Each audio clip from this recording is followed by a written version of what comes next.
Bonjour, bienvenue à Perspective Animé. Et aujourd'hui on va parler de... Là vous avez lu le titre là, comment? J'ai pas besoin de vous le dire. Ok, je vais vous le dire pareil. The Boys, saison 2. Ni saison. Ok, là je suis pas capable de dire plus, je suis juste capable de dire 2 en japonais. Mais je sais pas le nom pour season, mais on va dire que c'est season ni. Ok. Donc bienvenue. Si vous n'êtes pas un fan d'anime, ben bienvenue sur la chaîne pareil. On parle pas mal d'anime et de manga. Et donc c'est ça. Si vous voulez rester après pour ça, rentrons là-dedans. Parlons de The Boys, ok? Si vous n'avez pas vu The Boys, ça se peut que je fasse une review avec des spoils dedans. Ça veut dire que je vous dis des choses qui vont arriver. Donc si vous l'avez pas vu, arrêtez. Non, attendez un peu. Arrêtez pas tout de suite la vidéo. Je vais vous faire une petite review sans spoil. Petite... Qu'est-ce que j'en ai pensé? Donc, allez le voir. Ok, si vous l'avez pas vu, allez le voir. À moins que tu aies un enfant de 5 ans, là, je te dirais, wow, demande à tes parents. C'est pas à moi de décider oui ou non pour toi. Mais oui, c'est ça, c'est violent, donc prenez ça en compte. Si vous aimez pas ça, la violence. C'est pas mal ça, pas de spoil. Va-t'en, ça prend 5 heures de ta vie, c'est fait après, puis t'es comme, haha, c'était le fun, merci Tano. Puis tu reviens sur la chaîne, tu fais comme, merci mon gars, puis là tu t'abonnes, puis genre, exactement, tu t'abonnes, tu partages à tous tes amis, ils s'abonnent eux aussi, ils mettent des likes, tu sais, on devient full comme une grosse chaîne juste parce que toi t'as été écouté The Boys, fait que bravo à toi, merci pour toi. Puis là, on va commencer, ok? Dans la saison, premièrement, je vais juste comparer par rapport à la saison 1. J'ai réécouté la saison 1 récemment. Et puis, je pense que la saison 2 est meilleure que la saison 1. Et la saison 1 était bonne, ok? Je sais pas si vous avez eu la même impression. On dirait que c'était tellement bien fait. C'était encore plus, il y avait plus d'intrigues, il y avait plus de trucs qui se passaient en même temps. C'était bien intéressant. Ouais, mais la saison 1 était bonne. La saison 2 était meilleure. C'était... Il y a beaucoup de moments où j'étais comme oh shit. Puis donc ouais, c'est ça par rapport à ça, c'est juste ça, je voulais juste comparer un peu. Donc c'est la fin de la vidéo. Non, je vous niaise. Encore là, c'est une saison de 8 épisodes comme la saison 1. Certains vont peut-être dire que c'est pas assez 8 épisodes parce que j'en voudrais plus, mais moi je pense que The Boys est bien fait et bien construit, que il arrive à aller chercher exactement le parfait moment pour finir. Je m'explique, ok? Parce que normalement, des séries vont faire plein d'épisodes, puis là, t'en as trop, ok? T'es plate. Ou pas assez. Puis là, tu fais comme, ben là, pourquoi t'es fini là? The Boys finit où ça devrait finir pour une saison, mais à un point où t'as le goût de continuer, t'as le goût d'en avoir plus. Il finit dans le sweet spot que tu veux finir, tu sais. Ou que tu dis, ok, on a fini, on a tout dit ce qu'on avait à dire, on a fini tôt. On a encore le goût de revenir. Moi, j'ai le goût. La saison 3 sort demain, je m'attape d'un coup, ok? Mais ça prend du temps de faire une série de même, donc c'est normal que là, ils vont reprendre leur temps. Ils vont refaire 8 épisodes sûrement dans un an et quelques. Mais c'est pas grave, parce que c'est juste le bon moment pour finir la saison. Puis ça, c'est assez impressionnant de faire ça 2 années de suite. Je dirais même, cette fois-ci, c'est encore plus... comme il y a comme une fin, mais en même temps avec une ouverture vers le futur, ce qui est assez intéressant. Dans la saison 1... C'était une grosse ouverture vers la saison 2. Là, en ce moment, j'imagine qu'ils vont faire la saison 3. Là, c'est bon, ça attire du monde. Qu'est-ce que vous voulez que je vous dise? Donc là, c'est pas mal ça que j'avais à dire sur tout. En gros, la série. Là, je vais parler de plusieurs trames narratives dans le tout. Donc on va commencer avec Queen Maeve, ok? Que quand je faisais ma liste de ce que j'avais à dire, je trouvais pas son nom. Et là, je suis devant vous et je me rappelle exactement tout de suite, premier coup. Ce qui est quand même impressionnant. Je sais pas c'est quoi le nom en français, ça doit être Reine Maeve. Ok, ben sûrement, de quoi de même.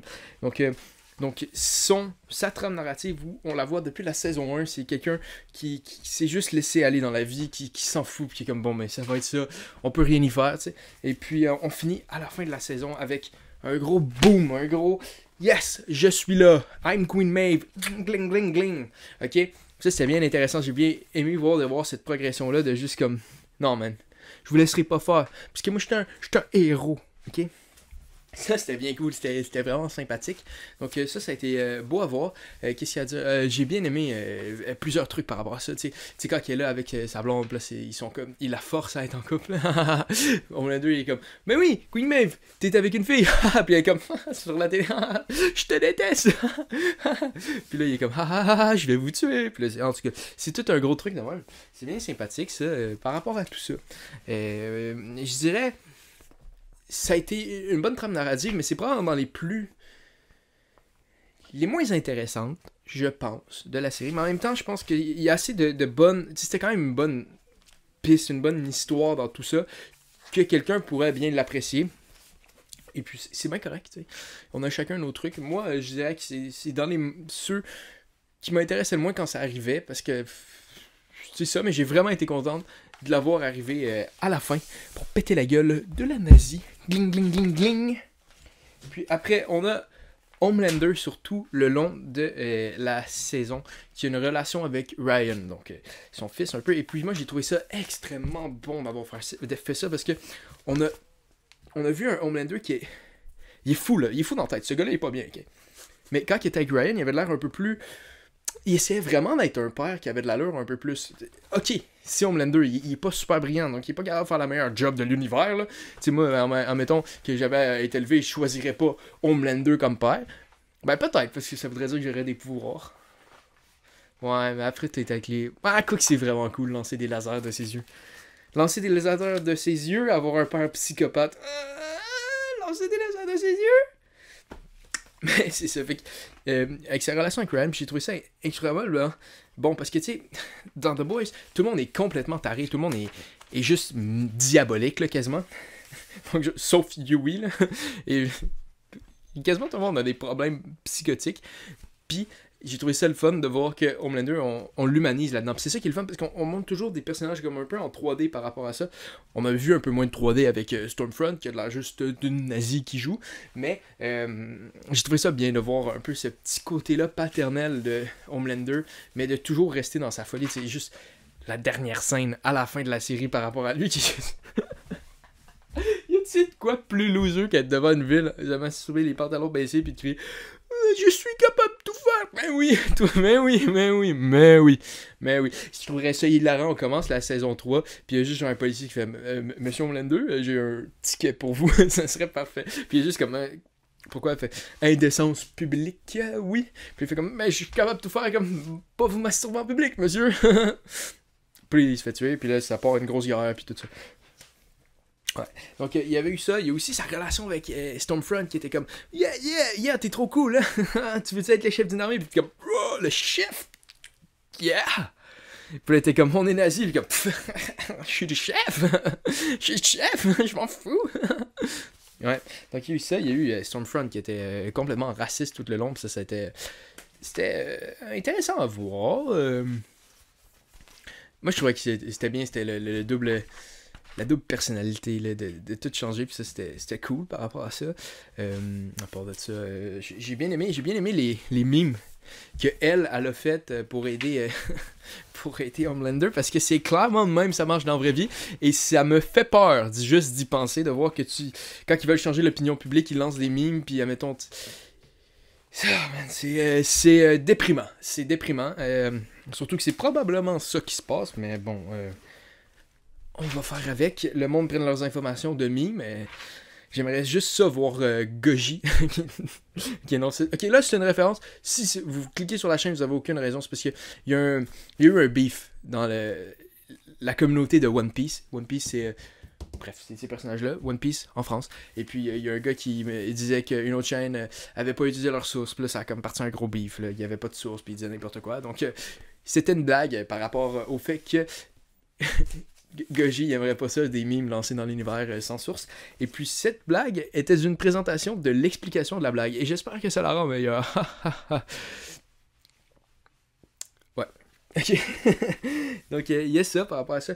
Je trouvais que c'est une bonne ligne de pensée. Puis c'est celle-là qui me faisait le plus peur. Parce qu'on voyait à quel point il voulait vraiment manipuler l'opinion publique avec Stormfront puis Homelander. Puis le protecteur. Je sais en français c'est le protecteur. Mais moi je l'écoute en anglais.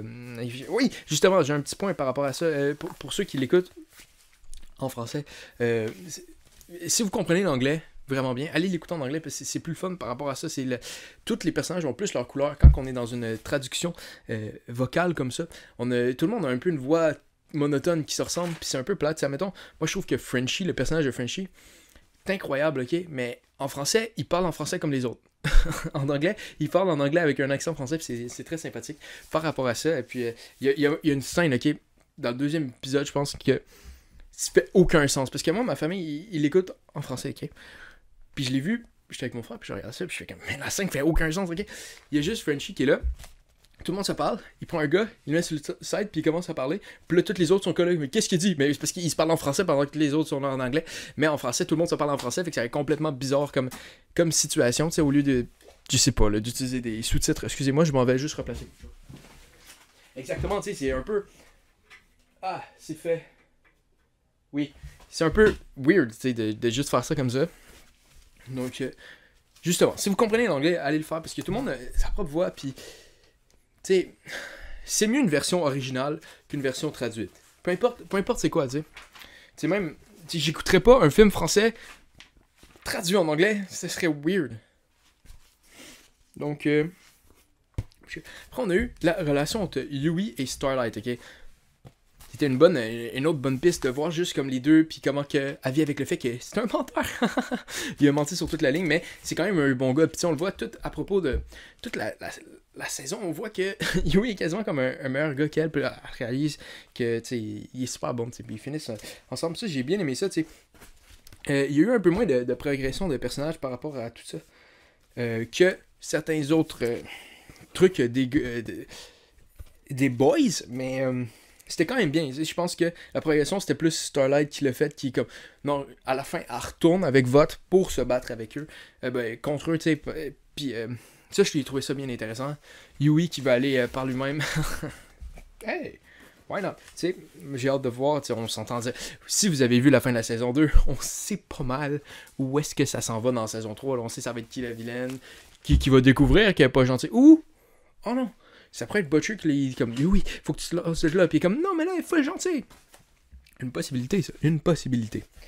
Donc c'est pas mal ça. J'ai pas grand chose à dire à ça. C'était super le fun comme truc, mais j'ai pas grand chose à dire. Après ça, man. Non, je vais le garder pour la fin, celle-là. Frenchie Kimiko, ok?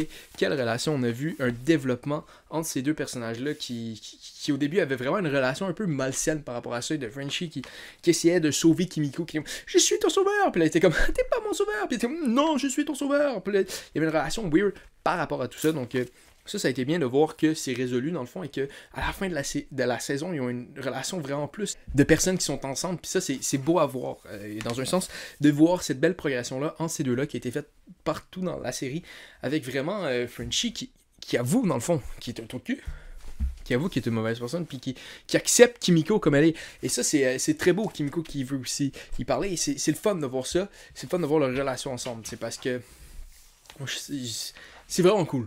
Personnellement, c'est vraiment cool par rapport à ça. J'ai aimé aussi le moment où Kimiko va juste tuer du monde pour tuer du monde, ce qui est très intéressant. Puis moi, j'ai pas lu le comic au complet, mais j'ai lu un petit peu, puis j'ai vu des vidéos un peu partout qui en parlent, tu sais. Puis dans le comic original, Frenchie et Kimiko sont comme des partenaires ensemble qui vont juste... Quand ils sont pas avec The Boys, ils font des contrats hits pour la mafia. Et ça, c'est très intéressant de voir que c'est une petite référence par rapport à ça quand elle est allée faire ça. Puis, oui. Donc, j'ai vraiment aimé cette progression-là entre ces deux-là. C'est une... Moi, d'après moi, c'est... Je pense que c'était mon arc narratif sur toute la saison le plus intéressant par rapport à ça. Le plus intéressant. Puis, je dis pas juste ça parce qu'il parlait japonais des fois, ok? Ok, c'est pour ça. Après ça, on va finir avec, je pense, le gros arc narratif. Je parlerai pas de... Il n'y a pas vraiment eu d'arc narratif avec Mother's Milk, avec MM. Tu sais, lui, il attendait pour sa famille, puis on le voit avec sa famille à la fin. Ça, c'est super le fun, mais il n'y a pas de progression dans son personnage. C'est juste une résolution de quelque chose qu'il voulait. Donc ça, pas grand-chose à dire là-dessus. Butcherman, quelle belle progression de personnage. Quand on prend le personnage qu'on avait à la fin de la saison 1... versus le personnage qu'on a à la fin de la saison 2, c'est le jour et la nuit. Puis ça, c'est super intéressant qu'ils ont fait ça, parce que ben là, ça met plus de depth à Butcher. Puis ça rend ça plus fun, ça rend ça plus humain. On va avoir un personnage qui est un petit peu plus gentil, sûrement. Quand même pas tant que ça, mais ça a été le fun de voir comment il acceptait pas ce fils-là, et il a réussi à l'accepter, à accepter un super-héros. Il a accepté aussi Starlight. Puis pour ceux qui l'écoutent en français, Stella, pourquoi Stella? Ah bah flabbergast. Je sais que quand ils parlent puis qu'ils font des traductions, ils essayent de fitter les mots, ok? Mais il aurait pu juste l'appeler Starlight parce que Stella, ça n'a rien à voir avec rien. Ça n'a juste pas de sens. Ok? Donc, il y a ça par rapport à ça. Ça a été vraiment beau de voir sa progression sur toute la série. Ça, j'ai trouvé ça très intéressant. Après ça, j'ai juste une autre petite affaire que je viens de réaliser que j'aimerais parler sur The Boys. Puis je pense que c'est aussi par rapport aux comics. Mais je pense que The Boys, c'est ce qu'il faut que tu fasses quand tu adaptes une série. Quand tu prends, ils ont acheté les droits pour la série en BD et ils l'ont pris puis ils l'ont mis à l'écran et ils ont corrigé des erreurs dans l'histoire pour que ça soit une histoire plus le fun à lire. C'est simple, c'est vraiment impressionnant. On a changé plein de trucs là, plein de trucs qui sont très importants qui mettent une, tu sais le Ryan là, il n'existe pas dans les comics. Becca est juste morte en accouchant puis Butcher il a tué le bébé. Ok, c'est ça qui est arrivé dans les comics, ok. Il n'y a pas de.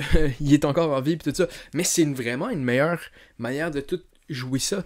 Ça met un meilleur personnage de Butcher. Et Butcher aussi n'est vraiment pas le même personnage que dans les comics. Dans les comics, à la fin de la série, okay, spoiler alert pour ceux qui l'ont pas lu.